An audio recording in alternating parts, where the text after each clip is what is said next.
A Tree Grows in Brooklyn. Chapter 7. It was another Brooklyn summer, but 12 years earlier, in 1900, that Johnny Nolan first met Katie Romilly. He was 19 and she was 17. Katie worked in the Castle Braid factory. So did Hildy O'Dare, her best friend. They got along well, although Hildy was Irish and Katie came from parents who had been born in Austria. Katie was prettier, but Hildy bolder. Hildy had brassy blonde hair, wore a garnet-colored chiffon bow around her neck, chewed sen-sen, knew all the latest songs, and was a good dancer. Hildy had a feller, a beau who took her dancing Saturday nights. His name was Johnny Nolan. Sometimes he waited for Hildy outside the factory. He always brought some of the boys along to wait with him. They stood loafing on the corner, telling jokes and laughing. One day, Hildy asked Johnny to bring someone for Katie, her girlfriend, the next time they went dancing. Johnny obliged. The four of them rode out to Canarsie on the trolley. The boys wore straw Katies with a cord attached to the brim and the other end to their coat lapel. The stiff ocean breeze blew the hats off, and there was much laughter when the boys pulled the skimmers back by the cords. Johnny danced with his girl Hildy. Katie refused to dance with the fella provided for her, a vacuous, vulgar boy given to remarks like, "I thought you must have fallen in," when Katie returned from a trip to the ladies' room. However, she let him buy her a beer, and she sat at the table watching Johnny dancing with Hildy and thinking in all the world there was nobody like Johnny. Johnny's feet were long and slender, and his shoes were shiny. He danced with his toes pointed in and rocked from heel to toe with beautiful rhythm. It was hot dancing. Johnny hung his coat over the back of his chair. His trousers settled well on his hips and his white shirt bloused over his belt.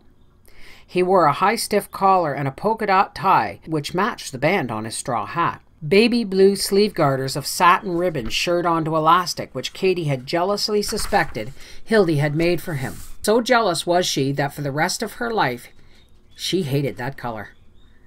Katie couldn't stop looking at him. He was young and slender and shining with blonde curly hair and deep blue eyes. His nose was straight and his shoulders broad and square. She heard the girls at the next table say that he was a nifty dresser. Their escort said he was a nifty dancer, too. Although he did not belong to her, Katie was proud of him. Johnny gave her a courtesy dance when the orchestra played Sweet Rosie O'Grady. Feeling his arms around her and instinctively adjusting herself to his rhythm, Katie knew that he was the man she wanted. She'd ask nothing more than to look at him and listen to him for the rest of her life. Then and there she decided that those privileges were worth slaving for all her life. Maybe that decision was her great mistake. She should have waited until some man came along who felt that way about her. Then her children would not have gone hungry.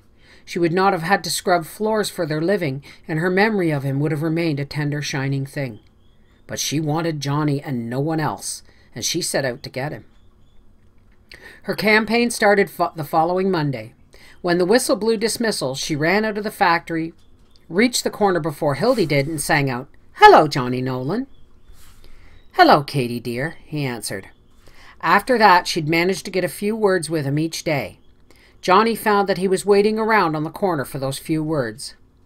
One day, Katie, falling back on a woman's always respected excuse, told her forelady that it was the time of the month. She didn't feel so good. She got out 15 minutes before closing time. Johnny was waiting on the corner with his friends. They were whistling Annie Rooney to pass the time away. Johnny cocked his skimmer over one eye, put his hands in his pockets, and did a waltz clog there on the sidewalk.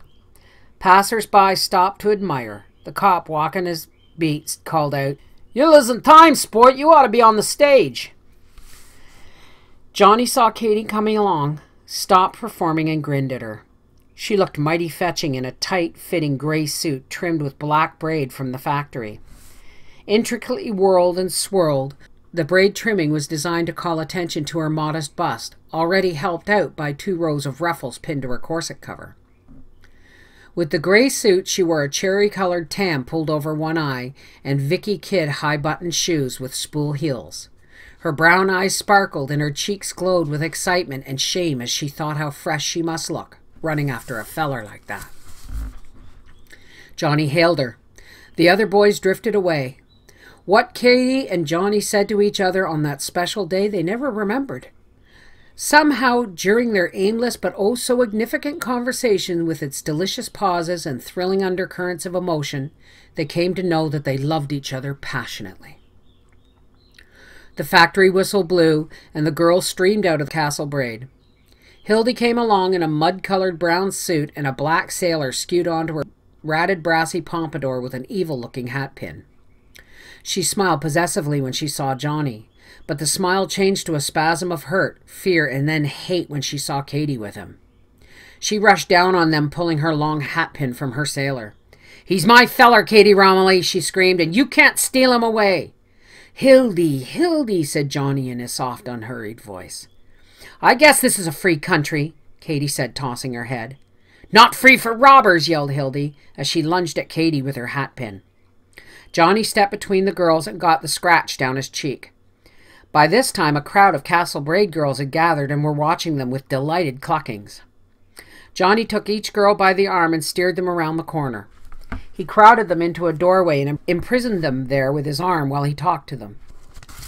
"Hildy," he said, "I'm not much good. I shouldn't have led you on because I see now that I can't marry you." "It's all her fault," wept Hildy. "Mine," acknowledged Johnny handsomely. "I never knew what true love was till I met Katy." "But she's my best friend," said Hildy piteously, as though Johnny were committing some kind of incest. "She's my best girl now, and there's nothing more to say about it." Hildy wept and argued. Finally, Johnny quieted her down and explained how it was with him and Katy. He ended by saying that Hildy was to go her way and he would go his. He liked the sound of his words. He repeated them again, enjoying the drama of the moment. "So you go your way, and I'll go mine." "You mean I'll go my way and you go her way," said Hildy bitterly. Finally, Hildy went away. She walked down the street with her shoulders sagging. Johnny ran after her, and there on the street put his arms around her and kissed her tenderly in farewell. "I wish it could have been different with us," he said sadly. "You wish no such thing," snapped Hildy. "If you did," she started crying again, "you'd just give her the gate and start going with me again."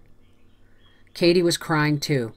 After all, Hildy O'Dare had been her best friend. She too kissed Hildy. She looked away when she saw Hildy's tear-wetted eyes so close to hers grow small with hate. They kept company for a little while, became engaged, and were married in Katy's church on New Year's Day, 1901. They had known each other not quite 4 months when they married.